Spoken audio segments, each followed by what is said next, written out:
जय श्री राम सभी सनातनी भाइयों बहनों को। सबका बहुत बहुत धन्यवाद। सभी ने अपने कीमती टाइम में से इस सेशन के लिए समय निकाला। और आप भली भांति समय निकालते भी हैं, पहले भी काफी सारे टाइम, मतलब काफी सारे लोग काफी समय से, एक सवा साल से 1.5 साल से लगातार आ रहे हैं। सभी का बहुत बहुत धन्यवाद। आज का जो हमारा ये सेशन है, जैसा कि ग्रुप में डाल भी दिया है, टॉपिक सभी लोगों ने पढ़ भी लिया होगा। और टॉपिक नहीं भी पढ़ा होगा, लेकिन आज उस टॉपिक की एक्सप्लेनेशन और उसके बारे में भी हम डिस्कस करेंगे। और कोशिश हमारी आज के सेशन में ये रहेगी कि लास्ट तक बने रहें, और हम ज़्यादा से ज़्यादा लोगों से आज बात करने की कोशिश करेंगे। जो हमारे कोर स्पीकर हैं वो तो बात करेंगे करेंगे, लेकिन आ, आपसे भी हम ज़्यादा से ज़्यादा बात करने की कोशिश करेंगे, क्योंकि आप भी अपने बच्चों के सब पेरेंट्स हैं, माता पिता हैं। किसी के बच्चे छोटे होंगे, किसी के बड़े होंगे, लेकिन कहीं ना कहीं आप एक पेरेंट रोल में काम कर रहे हैं, माता पिता के तौर पे, तो वो आप लोगों से भी बातें करनी जरूरी है। क्योंकि जैसा कि आप जानते हैं, यहाँ पे हम किसी अपने आप को सेटिस्फाई करने के लिए नहीं, कि हमारी संतुष्टि के हिसाब से सेशन होगा। सेशन इस हिसाब से होगा कि आप लोगों के जीवन में कुछ उससे बदलाव आना चाहिए। हम जब तक बदलाव नहीं लेके आएंगे, तब तक शायद हम इस सेशन का इतना, मतलब भले ही हमारी जिंदगी में 5% फर्क आए, जरूरी नहीं है 100% फर्क आएगा एक साथ, या 50% आएगा, लेकिन उसका कुछ पॉजिटिव रिजल्ट हमारी साइड से होना चाहिए, कि एटलीस्ट हम जो बातें हम करते हैं, एटलीस्ट हम अपनी प्रैक्टिकल लाइफ से उनको कितना कोरिलेट करते हैं। तो सबसे पहले तो ये है कि हम अपनी बात को, अपनी चीजों को पहले एक्नॉलेज करें। एक्नॉलेज करेंगे तो शायद हम इम्प्लीमेंट करें। आज के समाज में थोड़ा ये भी है कि हम जल्दी से किसी चीज को एक्नॉलेज नहीं कर पाते हैं, या हम समझ नहीं पाते हैं। इम्प्लीमेंटेशन करना, या उस पर काम करना, या अपने जीवन में धारण करके उससे बदलाव लाना, वो बात की बात, वो फिर दूर की बात हो जाए। आज के यदि हम सेशन की बात करें, बच्चों का जो सेशन है वो पेरेंट्स की एक रेस्पॉन्सिबिलिटी के बिहाफ पे है, कि बच्चों के अच्छे मानसिक और शारीरिक विकास के लिए बच्चों के साथ किस तरह का व्यवहार करना चाहिए माता पिता को। ये आज का हमारा टॉपिक है। बड़ा कॉमन है, बड़ा जनरल सा टॉपिक है, लेकिन इस टॉपिक में हमारा एक काफी कुछ इसमें छुपा हुआ है।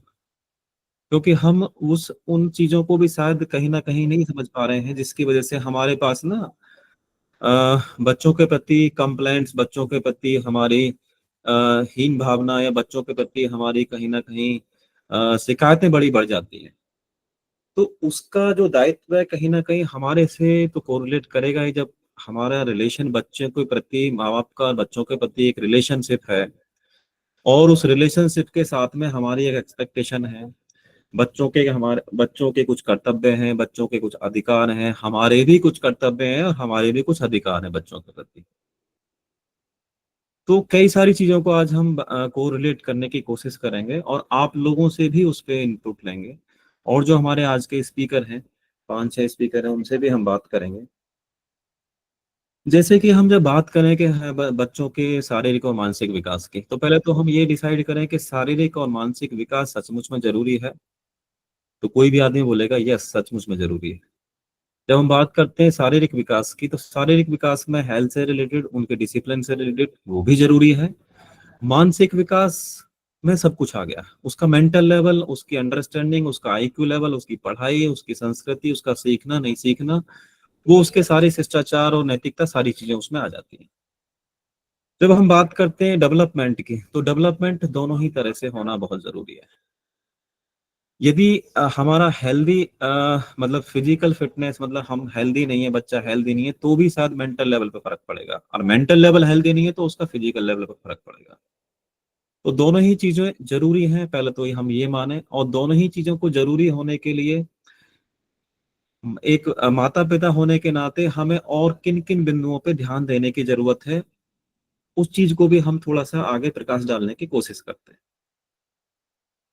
जब हम बात करते हैं कि बच्चों के प्रति हमें जब ये चीजें करनी ही हैं, जब हमने मान लिया है कि दोनों चीजें जरूरी हैं, इसके बिना बच्चों का कैरियर, या बच्चों की आगे की प्रोग्रेस, या बच्चों की अंडरस्टैंडिंग डेवलपमेंट संभव नहीं है। तो जो हमारे डिसिप्लिन है, इनसाइड द होम, जैसे हम घर पे बहुत सारे अनुशासन डिक्लेयर कर देते हैं, इतने बजे उठना है, इतने बजे खाना खाना है, या इतने बजे वॉक करने जाना है, या इस तरह से इतने टाइम हमारे घर पे टीवी चलेगा, इतने से इतने टाइम तक मोबाइल देखेंगे, या हम फंक्शन में इस तरह से जाएंगे, या हम पैदल जाएंगे, हम गाड़ी से जाएंगे, या हम ऐसे करेंगे वैसे करेंगे। कुछ ऐसे भी हम बहुत सारे डिसिप्लिन बना लेते हैं, और कुछ ऐसे डिसिप्लिन बन जाते हैं उस चक्कर में कि हम वो डिसिप्लिन अच्छे हैं या बुरे हैं लेकिन हम उनको रिव्यू नहीं करते। और कुछ ऐसे अनुशासन भी ऐसे बना लेते हैं हम उसी जल्दबाजी में, कि कुछ ऐसे अनुशासनों को ढोना पड़ता है जिनका कोई फायदा नहीं होता, और लास्ट में आके नुकसान हाथ लगता है। मतलब कहने का मतलब यह है कि बहुत सारे ऐसे अनुशासन बन जाते हैं, या बहुत सारे ऐसे हम अनुशासन डंप कर देते हैं जिनको हम रिव्यू नहीं करते। तो सबसे तो पहले पहले जो हम अनुशासन बनाते हैं, अनुशासन बनाना बहुत अच्छी बात है, लेकिन उनको टाइम टाइम पे रिव्यू करना बहुत जरूरी है। कि जो हमने अनुशासन बनाए हैं एज ए मुखिया, एज ए, अब हम अब परिवार में बहुत ज्यादा अब उस तरह के परिवार तो रह नहीं गए। जैसे कि पहले परिवार होते थे कि एक पेरेंट्स है, उनके ऊपर दादाजी हैं, उनके परदादाजी भी हुए हैं। आजकल तो वही पेरेंट्स है, वही मुखिया है। तो बहुत ज्यादा एक हायरार्की वाला सिस्टम तो परिवारों में रह नहीं गया है। तो अब हम पेरेंट्स को ही मुखिया बोल देते हैं, और पेरेंट्स को ही पेरेंट्स बोल देते हैं। तो यदि एज ए मुखिया, एज ए पेरेंट्स हम कोई डिसिप्लिन निर्धारित कर रहे हैं, तो उसको टाइम टाइम पे रिव्यू भी करें, कि ऐसा डिसिप्लिन ना हो कि वो जबरदस्ती फॉलो करना पड़े। तो एक तो ये पॉइंट है इसमें। दूसरा एक पॉइंट निकल के ये आता है कि जब हम घर में एज ए पेरेंट्स होते हैं, बच्चे हमारे सामने होते हैं, बहुत सारे हमारे रिलेशनशिप्स, बहुत सारे हमारे भाई, हमारे बहन, हमारे उनके रिलेशन, या उनके मौसी, मामा, फूफा, बुआ, चाचा, दादा, दादी, बहुत सारे ऐसे रिलेशंस होते हैं जिनके बारे में हम घर में बड़ी असभ्यता के साथ में बात करते हैं बच्चों के सामने, और अपने क्लोज रिलेशन वालों के प्रति बड़ी हीन भावना और गाली गलौज का इस्तेमाल करते हुए हम बच्चों के सामने बात करते हैं। जिस थर्ड पर्सन के बारे में हम बात करते हैं, वो थर्ड पर्सन वहां पे प्रेजेंट नहीं होता है, वहां पे वो होता नहीं है, लेकिन बच्चों के सामने हम अपनी मन की भड़ास या फ्रस्ट्रेशन किसी ना किसी बात को लेके निकालते रहते हैं, या निकाल रहे होते हैं। कोई एक इंसिडेंट यदि आपके पारिवारिक लेवल पे हो भी जाता है, तो 4 दिन तक, 10 दिन तक आपके घर में अनवांटेड लेवल का डिस्कशन बच्चों के सामने चला रहता है। और यदि कोई भी पंच पॉइंट आता है उस डिस्कशन का, तो फिर आप नए सिरे से एक नए लेवल की डिस्कशन फिर बच्चों के सामने स्टार्ट हो जाती है। उसमें आपकी अभद्र भाषा और अनुशासनहीनता का भी बहुत बड़ा उपयोग होता है, जो बच्चों के सीधा दिमाग पे अटैक करती है। हम जब बच्चों के सामने इतनी असभ्यता से अपने परिवार के बारे में सोचेंगे, तो वो बच्चे भी कल को आपके ही परिवार का हिस्सा बनने वाले हैं। उनके अंदर भी, जब आपके यदि 4 बच्चे हैं, तो वो अपने आप में भी मौसी, बुआ और चाचा ताऊ सारे रिलेशन डेवलप करने वाले हैं ना अगली पीढ़ी में। वो भी जब वो रिलेशन वहां डेवलप करने वाले हैं, तो हमारे रिलेशन से वो क्या सीख रहे हैं पेरेंट्स। हम भी किसी के भाई बहन हैं, और हमारे बच्चे भी किसी के भाई बहन बनेंगे। तो वो संस्कार किस तरह के संस्कार हमारे बच्चों में इंसर्ट हो रहे हैं, मतलब उनके अंदर घुस रहे हैं बेसिकली।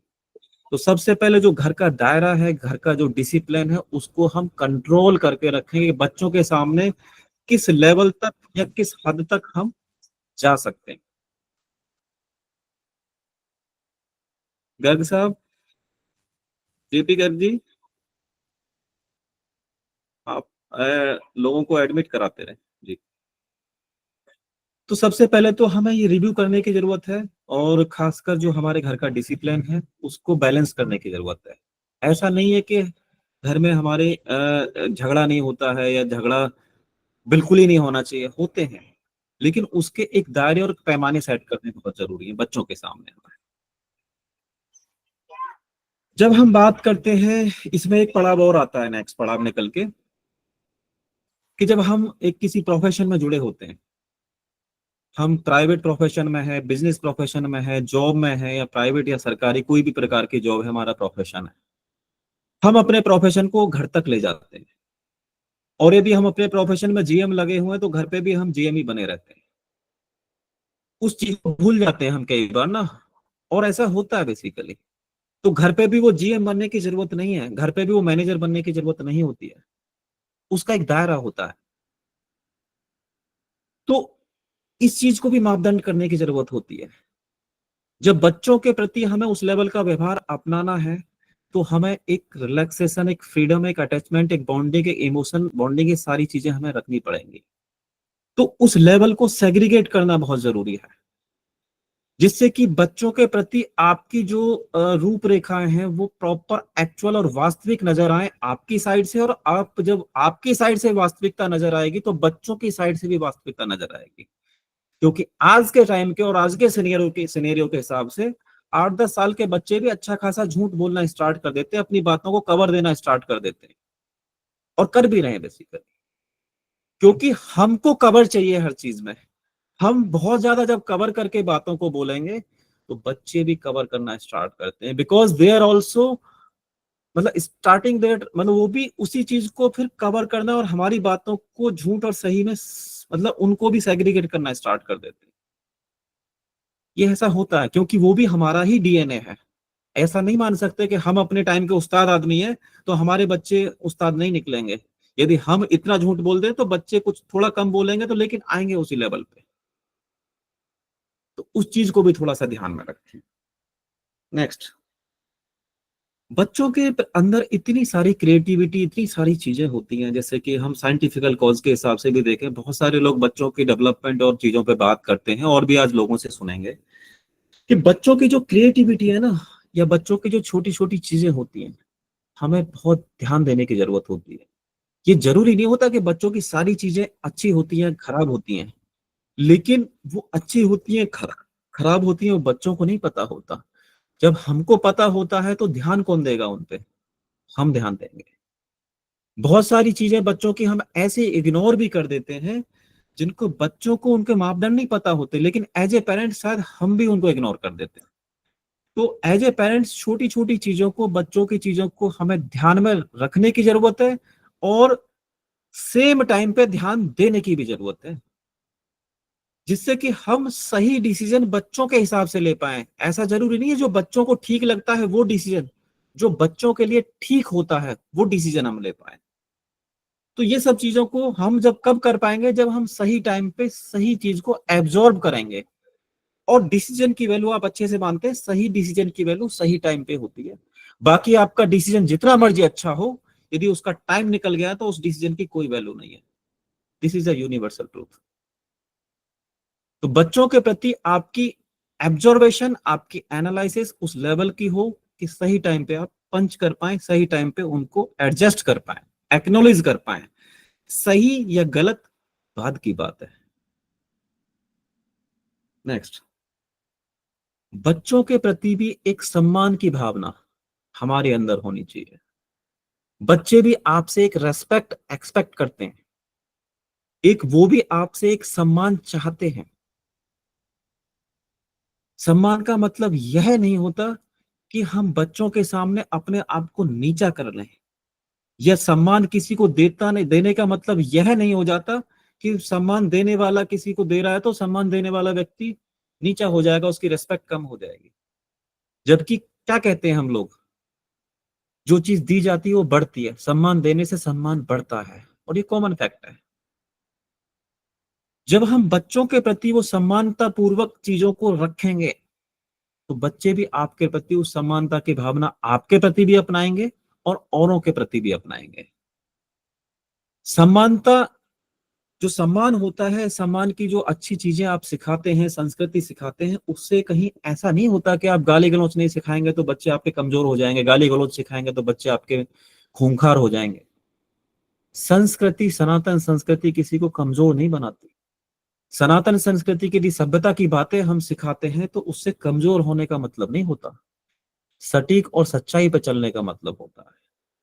तो पहले तो संस्कार भी यदि हम सिखाते हैं तो उसका मतलब यह नहीं होता कि हम अच्छी अच्छी बातें सिखाएंगे तो बच्चे हमारे बिल्कुल ही ऐसे हो जाएंगे, अपंग हो जाएंगे, किसी के सामने बोल ही नहीं पाएंगे। ऐसा नहीं है। अच्छी बातों से या अच्छी चीजों से या अच्छी सच्चाई से बच्चों के अंदर एक सक्षमता आती है, एक सशक्तिकरण आता है, लेकिन उसको हमें उनके अंदर पालना पड़ेगा, मेंटेन करना पड़ेगा।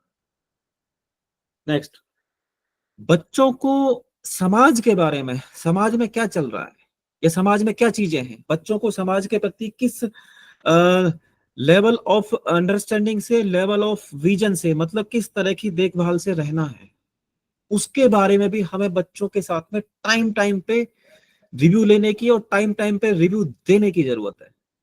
ऐसा नहीं कि सारी इंफॉर्मेशन बच्चे ही आपको बताएंगे तो ही आप उनको इंफॉर्मेशन देंगे।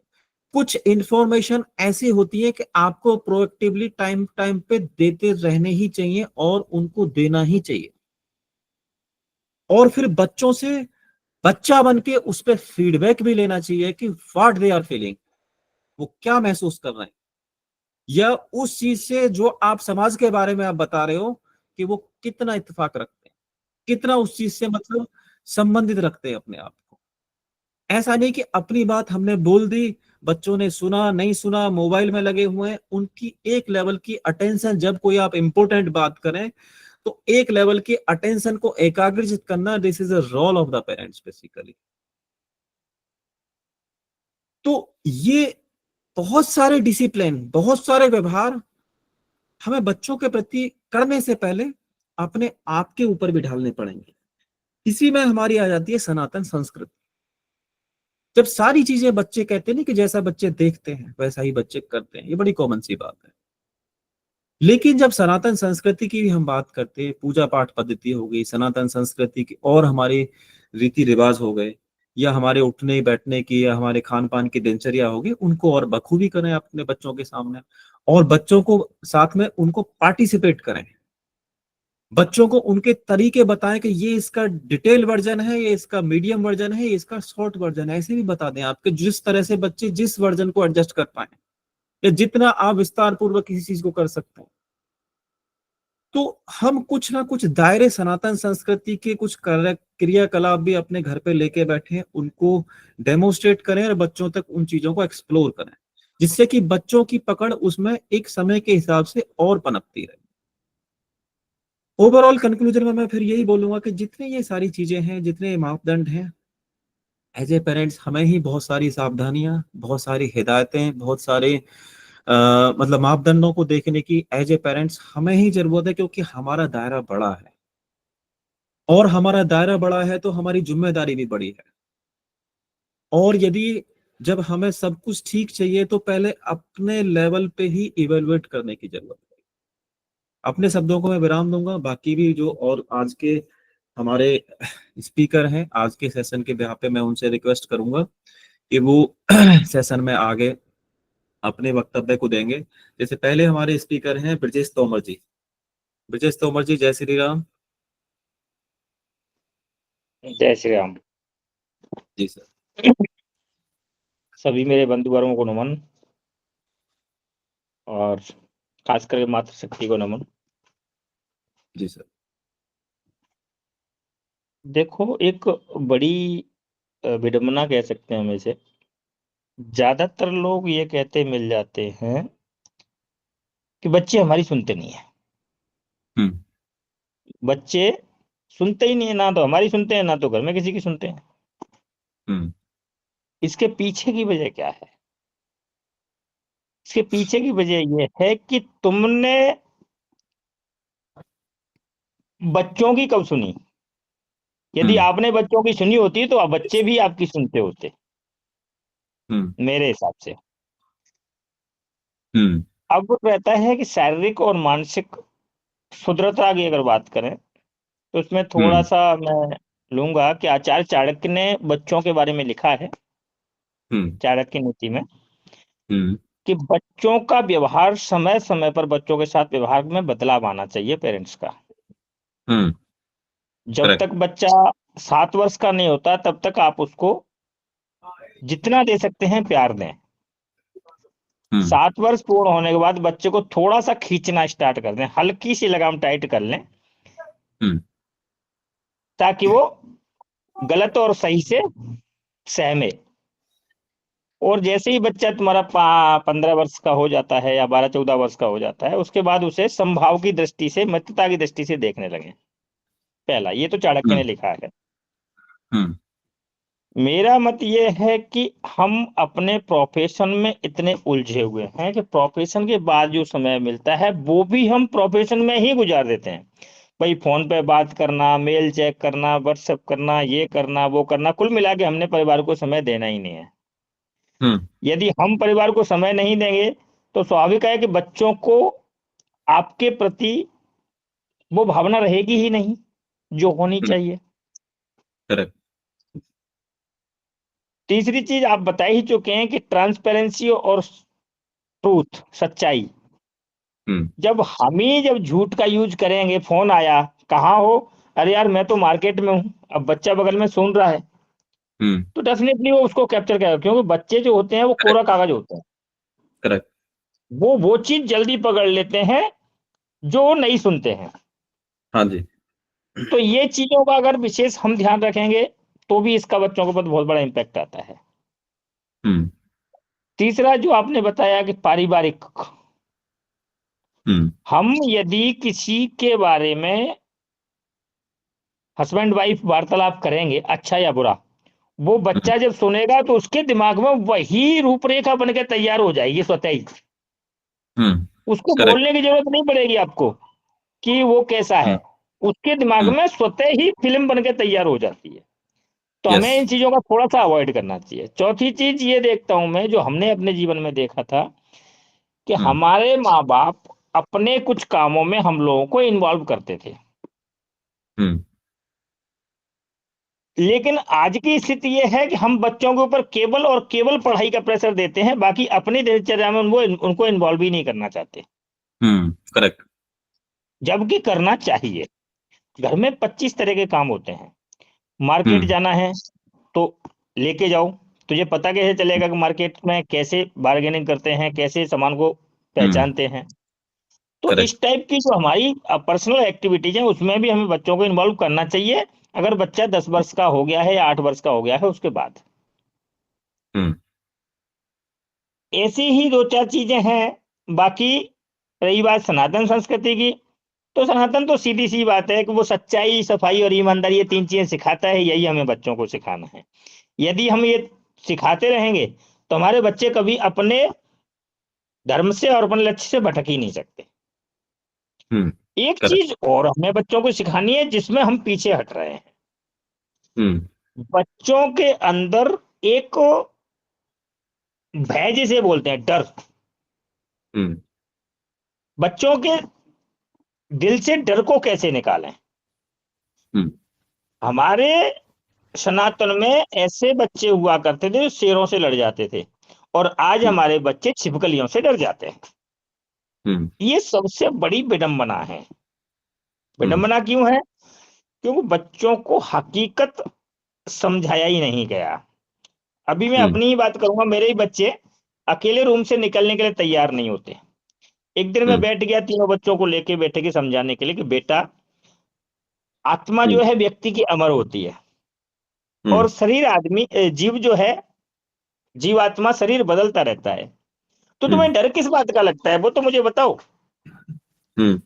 इस टाइप का मैंने उन्हें आधा घंटे का एक लेक्चर दिया, और बच्ची को बोला बेटा जाओ, तुमको गेट बंद करके आना है मैन। तो वो हम्म। आराम से गई और गेट बंद करके लॉक करके आ गई। मम्मी बोली कि आज तुझे डर नहीं लगा? बोले अब हम्म। डरना क्या था, पापा ने समझा तो दिया कि जब आत्मा मरती ही नहीं कभी तो हमें डरना किस बात से है। इस हम्म। टाइप का एक कॉन्फिडेंस बच्चों के अंदर जब तक डेवलप हम नहीं करेंगे तब तक बच्चों सही। के अंदर से डर नहीं निकलेगा। मैं इतना ही करेक्ट। कहना चाहता हूँ। श्री बहुत राम। बहुत धन्यवाद ब्रजेश जी। आपने काफी प्रैक्टिकल और काफी सटीक बातें बोली हैं जो हमें बच्चों के प्रति सोचनी और समझनी चाहिए। और बहुत अच्छा, आपने कम शब्दों में बहुत अच्छा वक्तव्य दिया। धन्यवाद बहुत बहुत आपका। नेक्स्ट हमारे स्पीकर हैं प्रशांत खली जी। प्रशांत सर, जय श्री राम। जय श्री राम।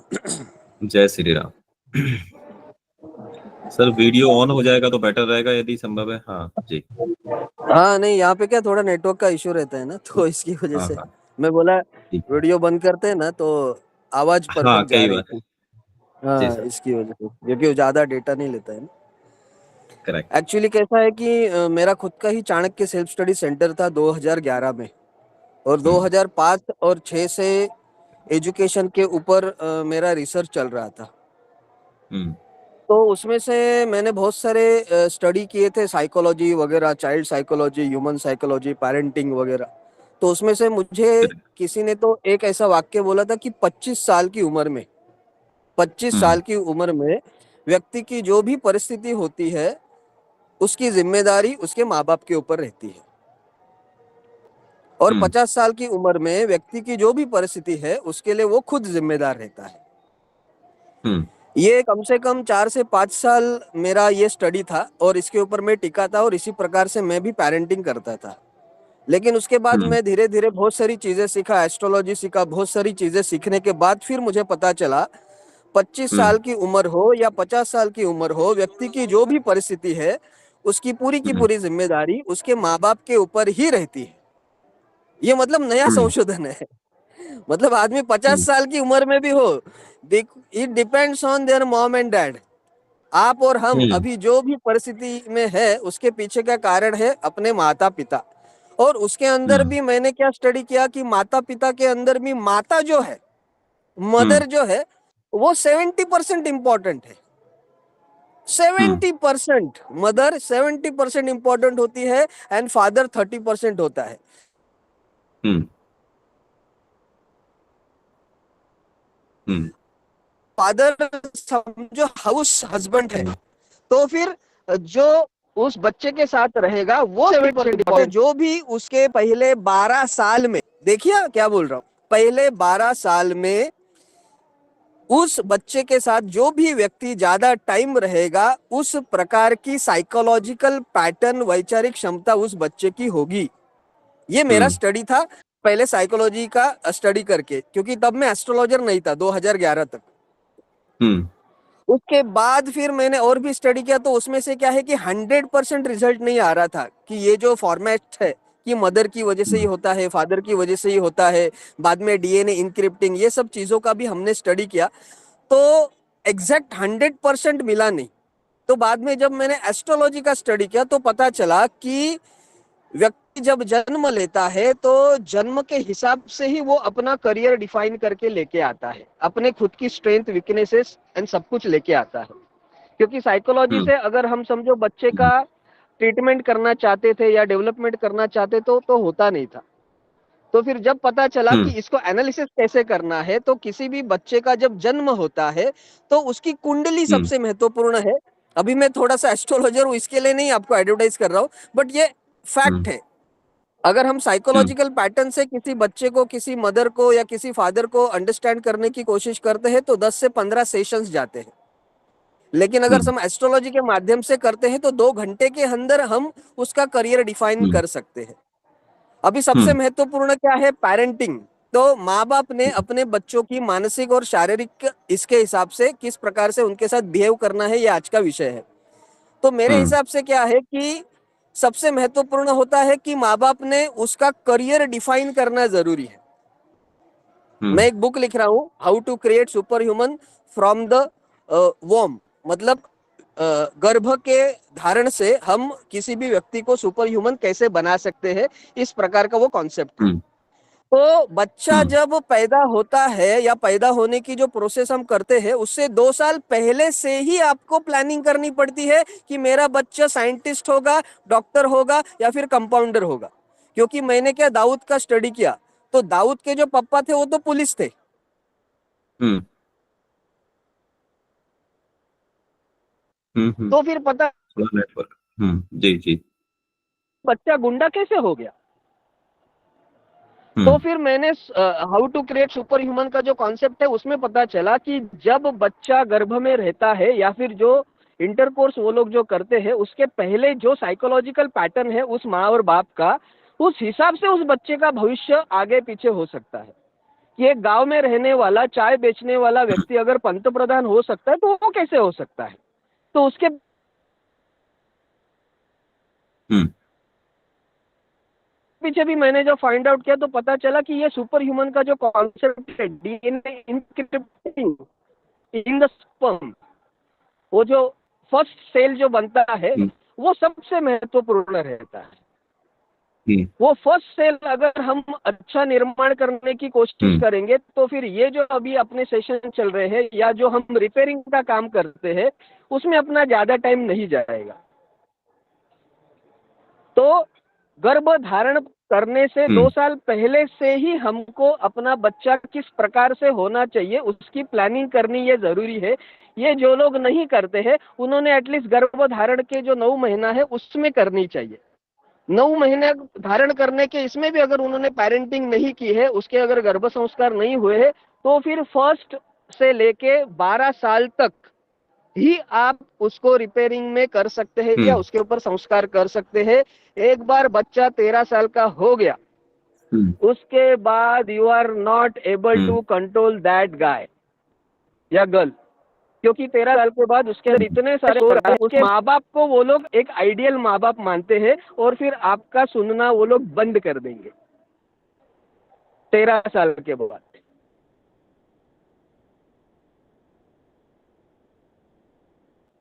तो आपके पास सिर्फ 12 साल है ज्यादा से ज्यादा।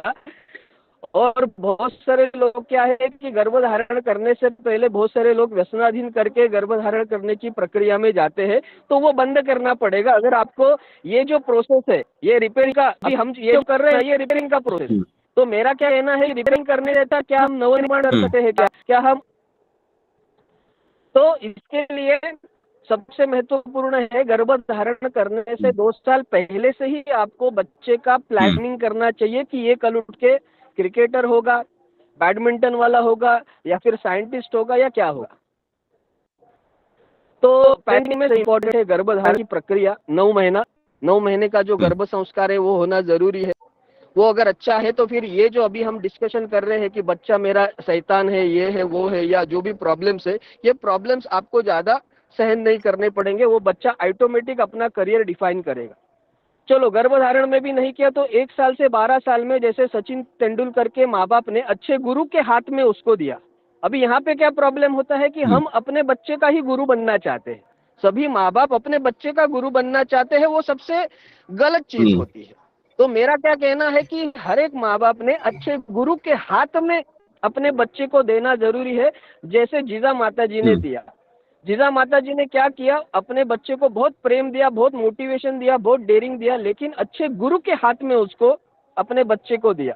तो हर एक माँ बाप का यही कर्तव्य होना चाहिए कि अपने बच्चे को प्रचंड प्रेम करे, केयर करे, उसकी हर एक जरूरतों को पूर्ण करने की कोशिश करे, लेकिन उसके लिए जो गुरु बनने का काम है वो न करे, क्योंकि माँ बाप कभी भी गुरु नहीं बन सकते हैं और गुरु ने कभी भी माँ बाप के जैसा बनने का कोशिश नहीं करना।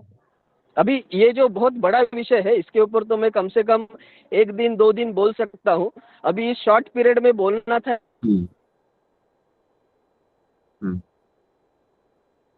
इसके लिए जो भी जैसे भी पॉइंट्स मेरे दिमाग में आए वो मैंने आपको बताने की कोशिश की है।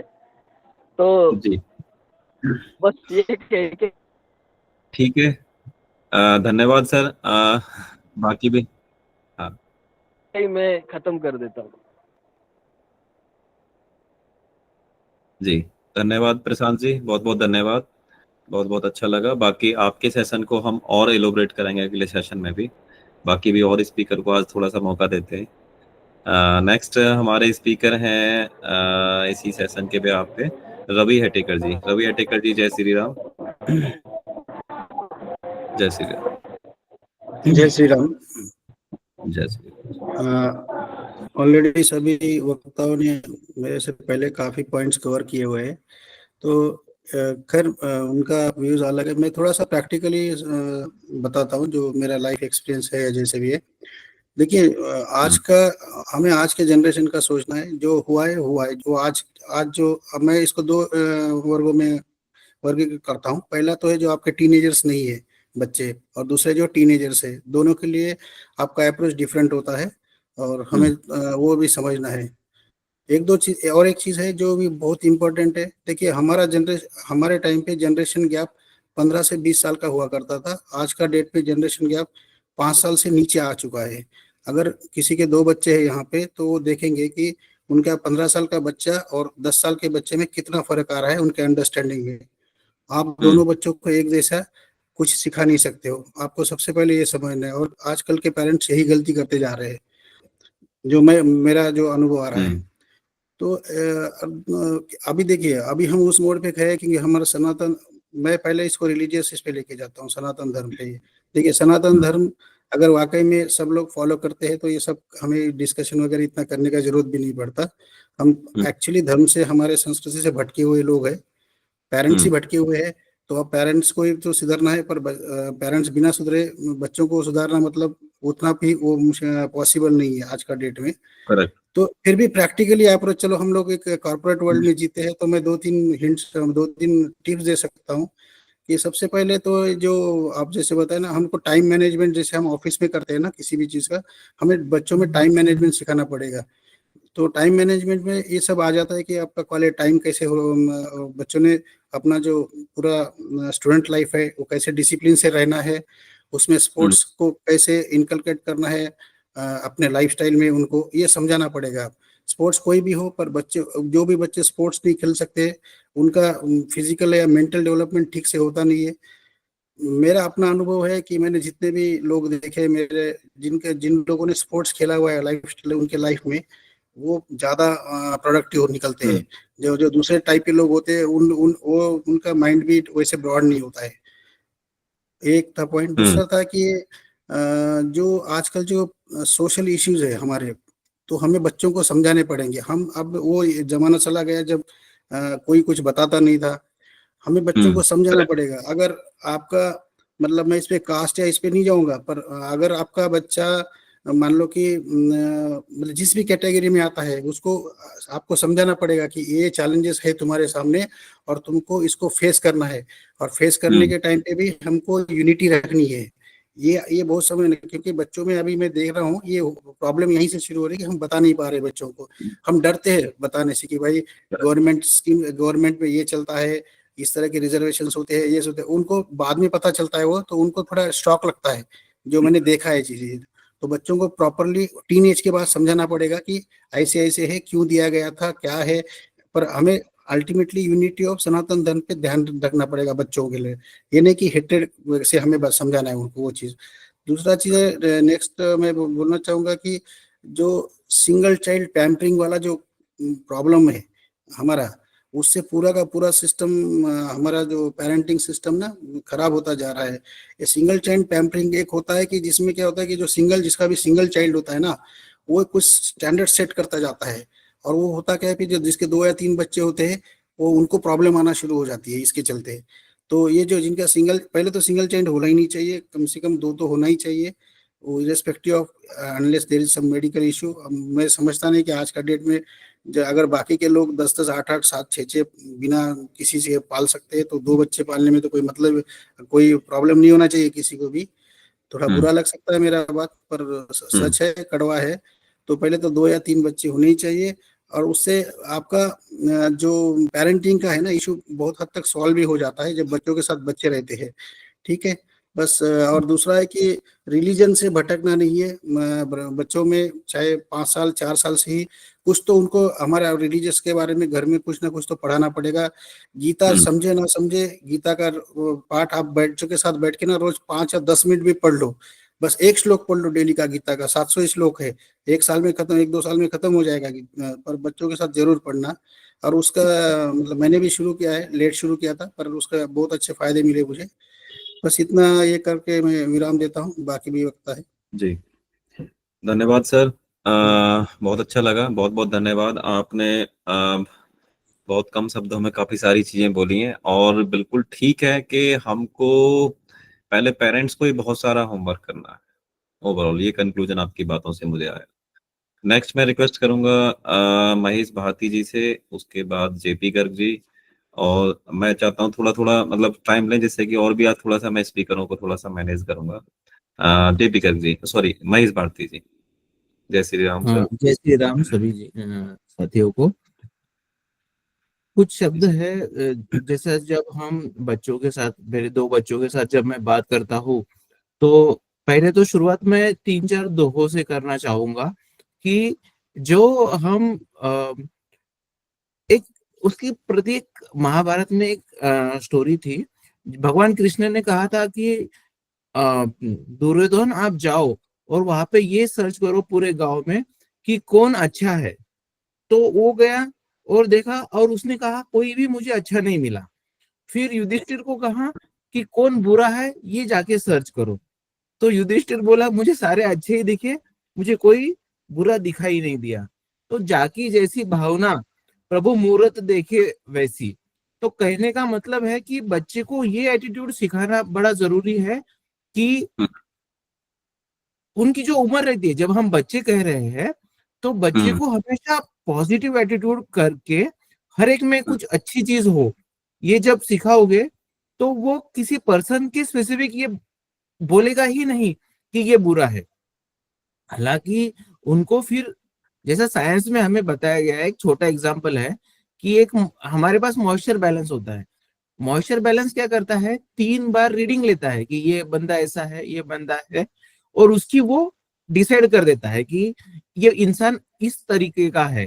तो जब बच्चों को भी हम ये बताएंगे कि ये जो सिनारियो रहता है उसमें आप कोई पर्सन खराब नहीं रहता है, उसकी वहां की जो सिचुएशन है उस सिचुएशन के हिसाब से वो बुरा या अच्छा बन जाता है।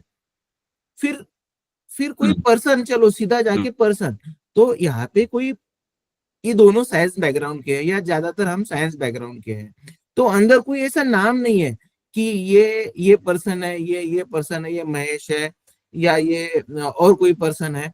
तो इनफैक्ट बॉडी में क्या है, सारे न्यूरॉन्स है और सेल्स है जो हमेशा चेंज होते रहते हैं।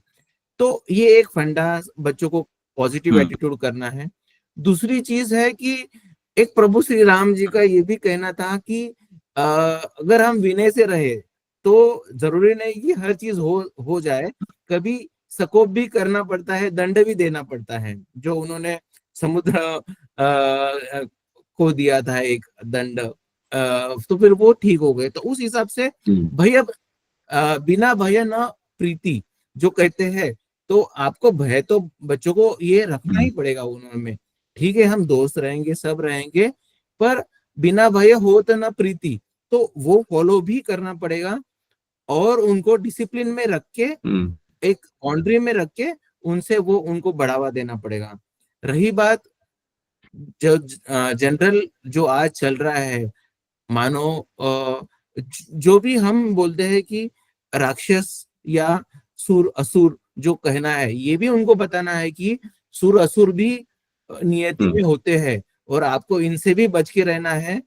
और जो प्रॉब्लम्स आएगी, हमें ये पता है कि बच्चों को अगले 25 साल के बाद क्या प्रॉब्लम आने वाली है, तो उनको उसी के प्रति भी तैयार रखना भी हमारी जिम्मेदारी होगी कि विदर्भियों में से क्या परेशानी इनको आ सकती है, उस टाइम पे इनको कैसे बचाव रखना है। आज ये बच्चे ये समझने के ताकत रखते हैं जो 10-12 साल या 15 साल के बाद है। तो वक्त मिले तो उनको उस हिसाब से भी आपको संजोगा जा सकता है। बस इतना कह के मैं विराम दूंगा। धन्यवाद अमर जी, बहुत बहुत धन्यवाद। जय श्री राम। नेक्स्ट हमारे वक्ता हैं जेपी गर्ग जी। उसके बाद फिर सेशन को हम बाकी वक्ताओं के लिए ओपन करेंगे। जय श्री राम सर। सभी को मेरा जय श्री राम। जो भी उपस्थित जय है उन श्री राम। सभी को नमन। सर, आज का जो टॉपिक है कि अच्छे मानसिक व शारीरिक विकास के लिए माता पिता का कैसा व्यवहार होना चाहिए। तो मैं सर इसको ना 2 भागों में बांटूंगा। एक तो मानसिक विकास के लिए क्या करना है और शारीरिक विकास के लिए क्या व्यवहार करना है। तो अगर हम बात करें सर मानसिक विकास के लिए, तो इसमें सबसे पहला मेरा मानना है कि जो हमारे माता पिता हैं, बच्चों के माता पिता को कभी भी कोई ऐसा व्यवहार नहीं करना चाहिए जैसे आपस में लड़ना झगड़ना बच्चों के सामने। कई बार माता पिता आपस में इतना लड़ते झगड़ते हैं तो जो छोटे बच्चे होते हैं ना सर, उनके मानसिक आघात पहुंचता है उन्हें। कई बार माता पिता की लड़ाई इतनी गंभीर हो जाती है कि बच्चा अपने आप को ना असहज महसूस करता है या असुरक्षित महसूस करता है कि यार मेरे माता पिता कुछ अलग हो गए या कुछ ऐसा डिसीजन होगा तो मेरा क्या होगा। तो बहुत ही मानसिक गंभीर परिस्थितियों में चला जाता है। दूसरा क्या है कि सर हम अपने घर में जो भी माता पिता हैं उनको ऐसा व्यवहार करना चाहिए जैसे एक दूसरे के माता पिता के प्रति, जैसे मान लो मैं हूँ तो मेरे को अपने जो वाइफ है उनके माता पिता, या मेरी वाइफ है उनको अपने माता पिता या मेरे माता पिता के प्रति ऐसा व्यवहार करना चाहिए कि एकदम परफेक्ट, जिससे बच्चे को एक संस्कार जागे, एक मेंटली उसमें डेवलपमेंट हो कि नहीं यार, हमें सबके प्रति, जो भी घर में सदस्य हैं उनके प्रति अच्छा व्यवहार करना है। और खुद को मतलब डिसिप्लिन में रख के एक एग्जाम्पल सेट करना पड़ेगा कि भाई हमारे माता पिता इतने डिसिप्लिन्ड हैं, तो हम जब तक हम अपने आप को एग्जाम्पल सेट नहीं करेंगे तो बच्चा वही देखेगा जो हम करेंगे। तो हमें अपने आप को भी बहुत वो करना चाहिए। और एक चीज इसमें सर मैं ये कहना चाहूंगा, जो लोग हस्बैंड और वाइफ दोनों जॉब कर रहे हैं उनके बच्चों की स्थिति बड़ी भयंकर है। जैसे कई बार मैंने भी सर महसूस किया है, मेरी वाइफ भी जॉब कर रही है, मैं भी जॉब ही कर रहा हूँ, तो उस चक्कर में बच्चा क्या है ना, बहुत पिसता है सर, क्योंकि टाइम नहीं दे पाते।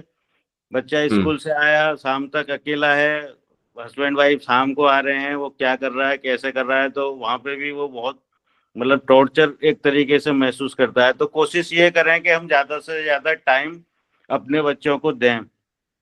और एक चीज और है सर, हम कभी भी ना माँ बाप अपने बच्चों पे अपने सपने ना थोपें। जैसे क्या ही होता है कि यार मैं इंजीनियर नहीं बन पाया, मैं डॉक्टर नहीं बन पाया, तो मैं क्या है ना अपने बच्चे से उम्मीद करूं कि नहीं यार तुझे डॉक्टर बनना है, इंजीनियर बनना है। आप देखो ना आईआईटी में सर कितने सारे सुसाइड होते हैं। तो कहीं ना कहीं वो बच्चे की मानसिक स्थिति ऐसी हो जाती है कि यार मेरे बाप ने मुझे आईआईटी करने के लिए भेजा है और मेरे से ये हो नहीं रहा है, तो मैं क्या करूं। तो परिणाम यही होता है कि भाई सुसाइड कर लो या कुछ और कर लो। तो कभी भी अपने बच्चे से अपने जो सपने हैं, या जो पड़ोसियों के बच्चे हैं कि जी उसका बच्चा आईएएस निकल गया, पीसीएस निकल गया, ये तो उससे कंपैरिजन करते हैं कि नहीं यार उसका बच्चा ऐसा कर रहा है तो तुम भी ऐसा करो। तो वहां पे भी कहीं ना कहीं हम उसको मेंटली टॉर्चर करते हैं, रेदर देन कि हम उससे उसकी उम्मीद करें, उसका टैलेंट पहचानें कि भाई वो किस चीज में है, वो स्पोर्ट्स में है तो स्पोर्ट्स में उसको प्रोत्साहित करें। अगर वो मान लो सपोज करो वो समाज सेवक बनना चाहता है तो उसको उस चीज में प्रोत्साहित करें, या एक्स वाई जेड जो भी उसकी रुचि है उसके हिसाब से उसको काम करने दें। अपना वो ना थोपें उस पर कि भाई मेरी ये इच्छा थी तो तू ये वाला काम ही करेगा। और कभी तुलना ना करें सर एक दूसरे से कि भाई उसके बच्चे ऐसे थे तो तुमको भी ऐसा करना है। और हमेशा बच्चों के प्रति सर इतना दोस्ताना व्यवहार रखें कि अगर वो कुछ गलत काम कर भी देता है तो एक ना एक दिन वो आपसे आके कह दे कि भाई मम्मी या पापा मैंने ये मेरे से गलत काम हो गया है और अब मैं क्या करूं। कई बार ऐसा होता है कि माँ बाप का इतना अड़ियल रवैया या इतना कठोर रवैया होता है कि बच्चा गलती कर देता है लेकिन वो बता नहीं पाता डर की वजह से कि यार मैं बताऊंगा तो हो सकता है कि माँ बाप और मुझे डांटें या और मुझे कुछ वो करें, चलो छुपा लेते हैं। तो ऐसा भी हमें नहीं करना चाहिए और इतना दोस्ताना भी नहीं करना चाहिए कि वो ज्यादा ही बिगड़ जाए। कई बार क्या होता है सर, बहुत सारे घरों में मैंने देखा है कि माँ बाप बच्चों को कुछ भी नहीं कहते, बहुत लाड़ प्यार में पालते हैं।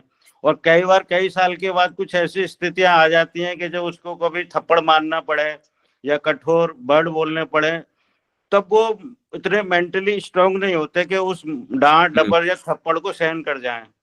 तो उसमें वो कई बार गलत कदम भी उठा लेते हैं। तो बीच बीच में ना उनकी सर रिपेयरिंग या ओवर हाइलिंग भी होती रहनी चाहिए। हाँ, कभी थप्पड़ मार दिया, कभी कठोर शब्द बोल दिए, कुछ बोल दिए, जिससे कि अगर कोई वो गलत काम करे और हमें उसको ज्यादा डांटना पड़े तो उस लेवल के लिए तैयार रहे कि हाँ भाई मेरे को देखो अचानक से डांटनी पड़ी या मैं पहले से वो था इसके लिए प्रिपेयर। एक चीज तो सर हो गई मानसिक उसकी।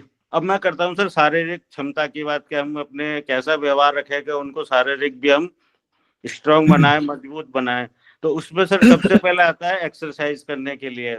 माँ बाप को खुद प्रोत्साहित करना चाहिए बच्चों को कि एक्सरसाइज करें। अगर हम खुद मतलब उठ के कुछ एक्सरसाइज कर रहे हैं या जा रहे हैं सुबह मॉर्निंग वॉक कर रहे हैं या योग कर रहे हैं तो हम बच्चे को भी कह सकते हैं। हम बच्चे से तो उम्मीद कर रहे हैं कि यार तू दौड़ लगा के या एक्सरसाइज करे, और हम खुद 9 बजे सो के उठ रहे हैं। तो एक तो खुद एग्जाम्पल बने, एक्सरसाइज करें या व्यायाम करें या योगा करें या जो भी काम करें। दूसरा अच्छा खान पान, ये जो हमारी माँ है या माता जी हैं या मम्मियाँ हैं उनको खुद को मतलब ऐसा व्यवहार करना चाहिए कि जो अच्छा खाना है मतलब जंक फूड से उनको बचाएं। कई बार क्या होता है, मैंने सर कई घरों में देखा है कि बच्चा आया है, माँ थकी हुई है या कुछ नहीं है, चलो भाई स्विगी से ऑर्डर कर देते हैं या चाउमीन मंगा लो, समोसा मंगा लो, ये उन सब चीजों से बचना चाहिए। जहाँ तक ये है कि बच्चे को अच्छा घर का खाना खिलाएं, भैया बाहर का खिलाने के लिए, या खुद भी उसको उस तरह प्रोत्साहित ना करें कि भैया चलो बाहर डिनर कर रहे हैं या ये कर रहे हैं, अपने घर में ही सारा कुछ बनाएं तो ज्यादा अच्छा है। दूसरा क्या है, उसको स्पोर्ट्स की एक्टिविटी के लिए भी उत्साहित करें। कई बच्चे माँ बाप क्या केवल उसको पढ़ाई पे ही ध्यान देते, नहीं यार तुझे 90% नंबर लाने, 80 लाने, खेल कूदने में अगर वो जा रहा है तो कई बार यार खेलने में ही पूरा दिन लगा देता है, कुछ पढ़ भी ले, तो उसको पढ़ाओ भी खिलाओ भी, तभी दोनों चीजें मजबूत हो सकती हैं सर। और उनको कुछ शास्त्रों से भी जोड़ें, जैसे रामायण महाभारत दिखाएं, जिससे कि उनको जो हमारे वो थे रामचंद्र जी हैं, या जो जो भी उनके मतलब कारनामे हैं या जो उनके क्रियाकलाप है, तो उनसे वो कुछ सीखें कि भाई रामचंद्र जी थे तो उन्होंने अपने माँ बाप के प्रति कितना अच्छा व्यवहार किया, या लक्ष्मण जी थे उन्होंने अपने भाई के प्रति कितना अच्छा व्यवहार किया। तो ये सारी चीजें भी बच्चों को जोड़ें अपने शास्त्रों से। और जैसे अभी प्रशांत जी ने कहा कि एक अच्छा गुरु होना बहुत जरूरी है बच्चों के विकास के लिए मानसिक, तो उससे मैं फुली एग्री हूँ सर। एक अच्छा गुरु होगा, क्योंकि बहुत सारी चीजें ना बच्चे अपने माँ बाप से शेयर नहीं करते, हो सकता है कि वो गुरु से शेयर करें, तो एक अच्छा गुरु भी होना बहुत जरूरी है।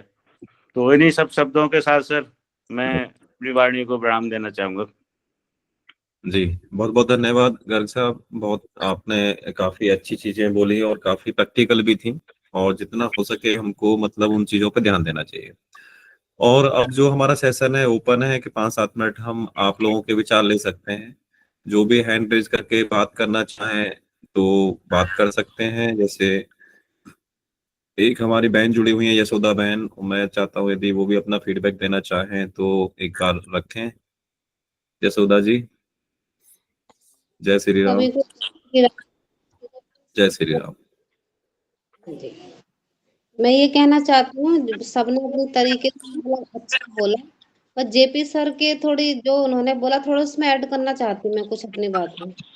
मैं ये जी। चाहती हूँ कि जो जैसे कि बच्चों को ना मेंटली स्ट्रांग बनाना बहुत ज्यादा जरूरी है सबसे पहले। इसी में हम्म। मतलब जैसे बच्चों को थोड़ा मेडिटेशन 5 मिनट 10 मिनट जरूर, मतलब पेरेंट्स भी करें बच्चे भी करें, उनको भी करवाएं।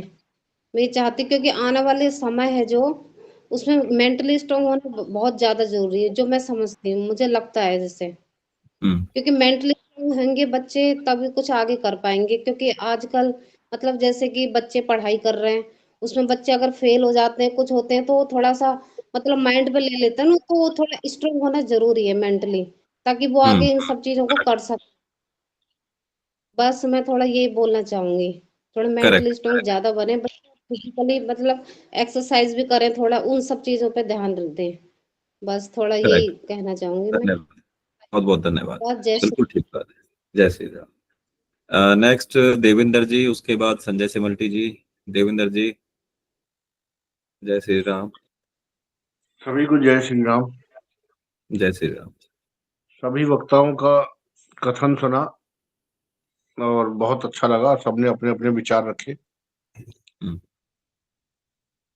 देखिए, अभी हमारे सामने जो चैलेंजेस हैं वो एक अलग कहानी है, हम्म। लेकिन सबसे बड़ी बात यह है कि हमारे शास्त्रों में बहुत पहले से ये प्रावधान रहा है हम्म। कि माता पिता यदि थोड़ा सा ध्यान दे समय का, तो मेल मिलाप से पहले यदि वो थोड़े से भी सात्विक विचारधारा या तामसी विचारधारा या किसी भी विचारधारा के हैं, यदि वो हम्म। सनातन की पद्धति को मानते हैं, तो अब जो गुजर चुका उसको तो लौटाया नहीं जा सकता, हम्म। उसमें तो केवल सुधार ही किए जा सकते हैं।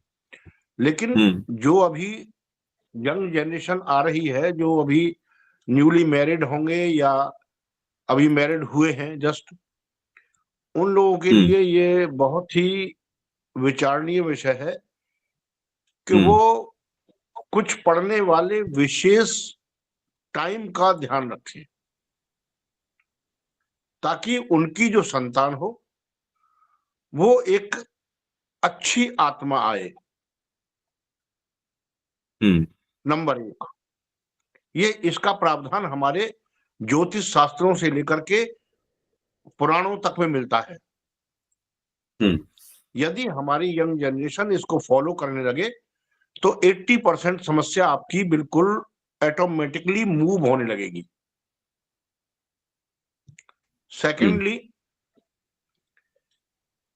यदि मान लीजिए कि ऐसा नहीं भी हो पाया है और बच्चा आपका जन्म ले लिया, तो यहाँ पर मदर और फादर का कम से कम 5 साल का पीरियड बहुत उनको अपने ऊपर कंट्रोल करके चलने की जरूरत है, स्ट्रगल करने की जरूरत है एक तरह से।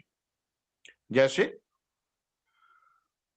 वो अगर बैठे हैं तो बच्चे के सामने मोबाइल बिल्कुल अवॉइड करें, टीवी अवॉइड करें, अखबार लेके बैठ जाएं या बुक लेके बैठ जाएं। वो बच्चा 1 साल से लेके 3 साल तक का बच्चा देखकर सीखता है। वो आपके कहने से नहीं करता, वो जो आप करोगे वो आपकी नकल करता है। तो इस चीज को फॉलो करना बहुत जरूरी है, जो यंग जनरेशन है उनके लिए है ये। तीसरी बात, बच्चा छोटा हो, कम से कम 2 साल का जब पैदल चलना शुरू कर दे, बच्चा बोलना शुरू कर दे, उसको आप कहीं जा रहे हैं तो उसको गोदी में लेकर के कभी ना चलें, उसको हाथ पकड़ के पैदल लेके जाएं। इसका प्रभाव उसके पूरी बॉडी पर पड़ता है, पूरी बॉडी से लेके मेंटल तक पड़ता है।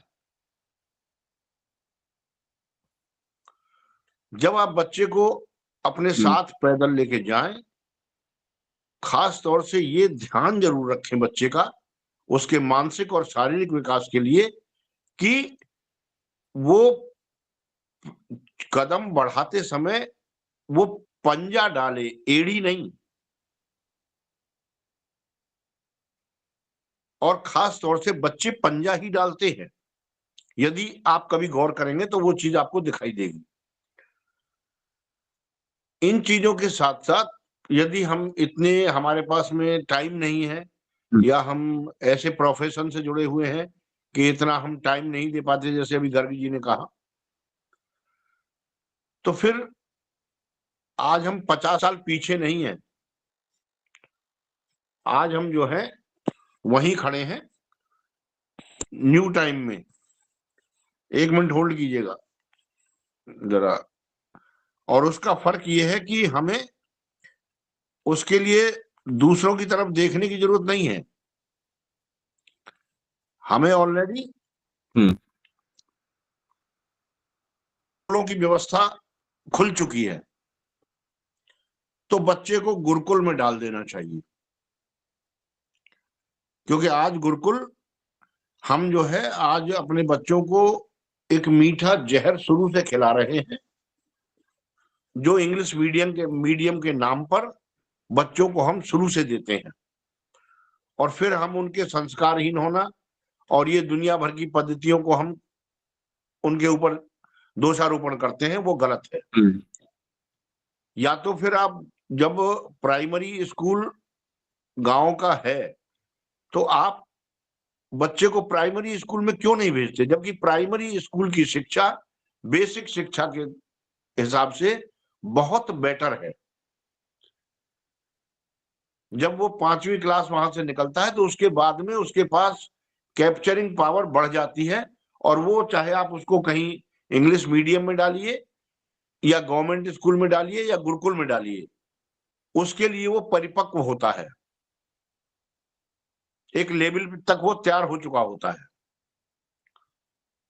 और 5 साल के बच्चे को यदि आज हम गुरुकुल में भेजना शुरू करते हैं या 7 साल के बच्चे को, तो जाहिर सी बात है कि जब तक वो हाई स्कूल की पढ़ाई पूरी करेगा उस समय तक वो परिपक्व हो चुका होगा कि उसको दिशाहीन होने की आवश्यकता ही नहीं पड़ेगी। वो बिल्कुल अपना, उसका उद्देश्य बन चुका होगा कि मुझे ये करना है, क्योंकि गुरुकुल में मेडिटेशन से लेकर के एक व्यवस्थित जीवन जीने की कला सिखाई जाती है विद्या के साथ साथ। अभी देवेंद्र सर, अभी थोड़ा सा और लोगों का भी कवर लेते हाँ, हैं, अभी मैं समय क्लोज ही बहुत कर कम रहा हूँ। है। नहीं, मैं क्लोज ही कर रहा हूँ।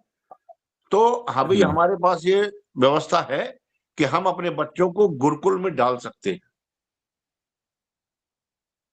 ये आज के बच्चों के लिए बहुत ही एक बेटर सॉल्यूशन है, जहां उनको शस्त्र और शास्त्र दोनों मिलेंगे, कंप्यूटर और इंग्लिश वो भी दोनों मिलेंगे, हर चीज में उनको मिलेगी। और वो आपको ज्यादा उनको गाइड करने की जरूरत नहीं पड़ेगी, बल्कि वो एक समाज को गाइड करने लायक बन के निकलेंगे। तो हम्म, इसी के साथ मैं वाणी को विराम देता हूं, क्योंकि और भी लोग हैं। धन्यवाद। धन्यवाद सर। नेक्स्ट संजय सर, जय श्री राम। जय श्री राम, हर हर महादेव।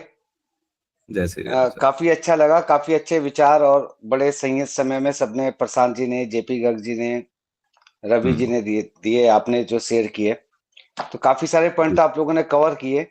मैं उसमें कुछ एक दो चीजें ही जोड़ना चाहूंगा। एक तो पहली बात तो यह है कि अपने बच्चों को अपन क्या है कि पहले जमाना ऐसा था कि जब हमारे जमाने या हमारे से बात की जमाने बात थी, हम बच्चों को बोलते थे या हमको बोला जाता था इसके साथ खेलना है, इसके साथ नहीं खेलना है, इसकी संगत करनी है, इसकी संगत नहीं करनी है, और हम फॉलो करते थे क्योंकि करेक्ट। हमारे टाइम का कल्चर वो था। तो अभी का कल्चर अगर आप अपने बच्चों को ये बोलना चाहेंगे कि आप इसके साथ मत जाओ या उसके साथ मत जाओ, तो वो आपको फॉलो नहीं करेंगे, वो आपको मतलब आपसे छुपा के करेंगे। और वो छुपा के नहीं, आजकल तो बच्चे खुला खुला बोलते हैं, नहीं हमें तो यही, हमें ऐसे ही करना है। तो हमको केवल इतना सा अंतर करना पड़ेगा कि उनके जो दोस्त हैं, उनके जो सहपाठी, उनके साथी हैं, उनको कैसे सेलेक्ट करना है बगैर नाम दिए। कि ऐसा नहीं कि वो गलत है तो ये गलत नहीं है। क्या क्या क्राइटेरिया होने चाहिए आपके साथ, क्या क्या चीज देखो बेटे, क्या क्या चीज उसके साथ होनी चाहिए, वो चीज उसको कहते हैं ना फार्मा वाले उसमें एसओपी का जो है ना पैमाना, दायरे जो है, पॉइंट्स हैं, वो पॉइंट्स आपने निर्धारित करके समझा दिए, उनके मन मस्तिष्क में बिठा दिए, वो अपने आप डिसीजन ले लेंगे। क्योंकि अब वो जमाना रहा नहीं कि वो पूछते आएंगे। दूसरा जो बात बोली थी डिफरेंस वाली, रवि जी ने बोली कि आजकल जो पहले 15 साल का था वो 5-6 साल का हो गया। बिल्कुल करेक्ट है, मैंने ये देखा है अपने घर में, क्योंकि मेरे दोनों बच्चों के बीच में 6 साल का अंतर है। तो मेरा बेटा खुद से बोलता है कि नहीं दीदी के टाइम की बात और थी, अब तो ऐसा हो गया, अब तो ये ऐसा ऐसा है। तो वो चीजें डिफरेंस दिखती हैं। उस डिफरेंस में आपको मतलब वो देखना पड़ेगा कि कितना सामंजस्य बिठाना है आपको और कितना तारतुल्य बिठाना है। और दूसरी बात, ये बात भाई सही कही कि जैसे एज के साथ जो बात वाली है कि एज के साथ अपना डिफरेंशिएट करना, बिल्कुल करना चाहिए। बच्चे जब बड़े हो जाते हैं उसके बाद आपको, लेकिन उसमें कंट्रोल ये ना होना चाहिए, मित्रता के भाव के साथ में एक आपका कंट्रोल मित्र वाला माना होना चाहिए। ऐसे मित्रता नहीं कि आपने कुछ, बच्चे ने कुछ भी बोला आपने सुन लिया। एक ये बात। दूसरी बात मुझे एक और चीज करनी, जैसे गुरु वाली बात बोली थी। देखिए गुरु तो हमारे जमाने की बात अलग है, हमने गुरु बात कर ली। आज के जमाने में गुरु की जगह में ये भी हो सकता है हमारी फैमिली के किसी एल्डर को बच्चा फॉलो करता हो। जैसे मेरे वाले केस में मेरा बेटा जो है अपनी मामी को फॉलो करता है, वो मैथ की टीचर है, वो उससे मैथ्स का ट्यूशन पढ़ता है, उससे सलाह भी ले, उससे बात भी करता है, शेयर भी करता है। तो हमको वो देखना है वो किस रिलेटिव में या किस जानने वाले के साथ, किसके साथ चल रहा है, वो सही है कि नहीं है। एक तरह से देखा जाए तो आजकल के युग में वही गुरु है जिसके साथ उसका connect other than mother father किसके साथ हो रहा है। और कोशिश ये कीजिए कि उसकी तरह से फीडबैक आपको अगर मिलता रहे तो आप भी उसको थोड़ा सा अच्छे से कंट्रोल कर सकते हैं। बस यही मुझे अपनी करेक्ट। 3-4 बातें जो ऐड करनी थी धन्यवाद। सभी लोगों के साथ में। धन्यवाद। धन्यवाद। जय श्री राम। धन्यवाद। जय श्री राम। नेक्स्ट है हमारे स्पीकर अतीत गुप्ता जी। जय श्री राम अतीत जी। जय श्याम भाई साहब, धन्यवाद समय दिया आपने। आज में जो टॉपिक रखा था बहुत अच्छा टॉपिक रखा था, और जो जिस उस टॉपिक का जो विश्लेषण किया गया था, अच्छे अच्छे विद्वान आए जिनका सुनने का मुझे मौका मिला। बस इसमें जो एक पॉइंट रखा था कि बिफोर बर्थ और आफ्टर बर्थ बच्चे में कैसे चेंजेस आती है, क्या हमारा उसमें रोल हो सकता है। तो बिफोर बर्थ में तो रोल डिफाइन करना मुश्किल होता है, लेकिन आफ्टर बर्थ में हम रोल अपना प्ले कर सकते हैं इसमें। मैं एग्जांपल देता हूँ। जो बच्चों में जो चेंजेज होते हैं, दो तरह से उसमें करेक्टर होते हैं कि इंट्रिंसिक जो बिफोर बर्थ और एक्सटेंसिक जो आफ्टर बर्थ होता है, जो नेचर के अनुसार और सराउंडिंग एरिया देख के वो सीखता है। और उसपे जो क्वालिटी डेवलप होती है, जो उसका फ्यूचर तय करता है, बिफोर बर्थ नहीं तय करता, वो करता है नेचर के साथ। जहाँ जिस परिवेश में रहता है, जिस सराउंडिंग में रहता है, वो चूंकि वो खुद का सीखा हुआ है, वो बाई बर्थ गॉड गिफ्टेड नहीं मिलता, वो खुद का सीखा हुआ होता है। तो उसका जो फ्यूचर है, उसका जो भविष्य है, एक्सटेंसिक से जो करेक्टर होता है वो डिफाइन करता है। तो मेरा मानना है कि उसका अगर परिवेश, नेचर, उसका जुड़ाव, उस पर अगर फोकस किया जाए तो उसमें काफी परिवर्तन आ सकते हैं। दूसरा, माँ बाप का रोल, जैसे मिट्टी का घड़ा जब कुम्हार बनाता है, तो वो जो कुम्हार का जो रोल होता है, बच्चों को टाइम टू टाइम एक हीट अप जरूरी होता है। हीट अप जरूरी, जब तक उसमें नहीं करेगा तो उसमें धीरे उसमें स्ट्रगल की फीलिंग ही खत्म हो जाएगी, भावना ही खत्म हो जाएगी। आजकल जो बच्चे सुसाइड करते हैं तो उसका कारण ये होता है कि बच्चों को शुरुआत से ही इतनी सारी फैसिलिटी दी जाती है, एक बार नहीं मिला तो इमीडिएट दूसरा कहीं से दूसरा ऑप्शन करके माँ बाप अरेंज करके देते हैं। उसमें पेशेंस खत्म हो जाता है। जब पेशेंस खत्म हो जाता है तो उसका जो बिहेवियर होता है उसके अनुसार चेंज नहीं हो पाता।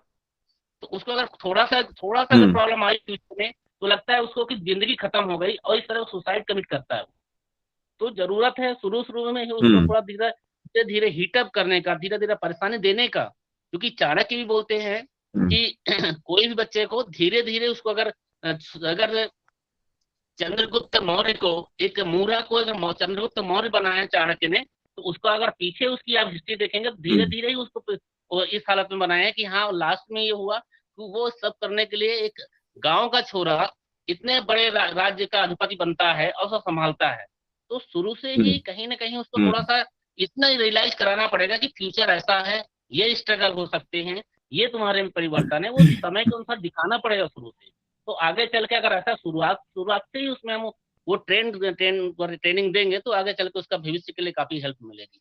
और काफी वक्ताओं ने अच्छा कुछ बोला है, सभी को बहुत अच्छा साधुवाद, काफी कुछ सीखने को मिलता है। और आप जो जिस ढंग से लीड करते हैं इस प्रोग्राम को, उसके लिए आपको भी साधुवाद। धन्यवाद।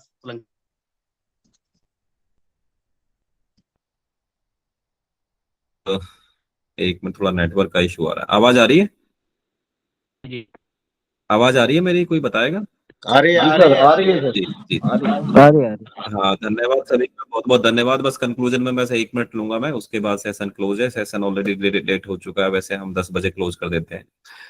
देखो, बच्चों के अंदर जितनी सारी चीजें हैं, जो भी चीजें हैं, हमारी एब्जॉर्वेशन, हमारी क्रॉस चेकिंग, हमारे एनालाइज करना उनको, मतलब टाइम टू टाइम अपने तरीके भी चेंज करना और उनमें इन्वॉल्वमेंट रहना। कहते नहीं कि रोग को जितना हम दबाएंगे ना, रोग उतना बढ़ता है। बच्चों के अंदर जो भी चीजें हैं ना, अच्छी भी हैं तो भी, खराब भी हैं, उनको निकलने भी दें एक लेवल तक। जब तक निकलेंगे नहीं तो हम उनको एनालाइज कर भी नहीं कर पाएंगे।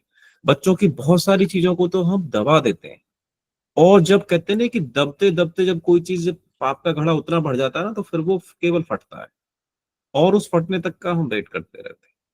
तो उस लेवल को भी, सैचुरेशन कंडीशन भी ना आने दें, क्योंकि बहुत सारे ऐसा भी हो जाता है कि थोड़ा सा टॉर्चर उस लेवल तक का ना रखें। बच्चों को रिलैक्सेशन भी देते हैं, मतलब थोड़ा सा ना बैलेंस करना बहुत जरूरी है। मतलब कि आपको पंच करना भी जरूरी है, आपको चेक करना भी जरूरी है, आपको डांटना भी जरूरी है, आपको सारे अनुपात को बैलेंस करना जरूरी है। नहीं तो फिर क्या है कि बच्चे ने बहुत सारी चीजें तो कहीं ना कहीं से लेनी ही है, और बहुत सारे लोग उन चीजों को देने के लिए तो बैठे ही हुए हैं, यदि आप नहीं दोगे समय से।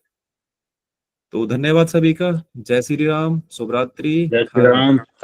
जय श्री राम। जय श्री राम। जय श्री राम। जय श्री राम। जय श्री राम, शुभ रात्रि।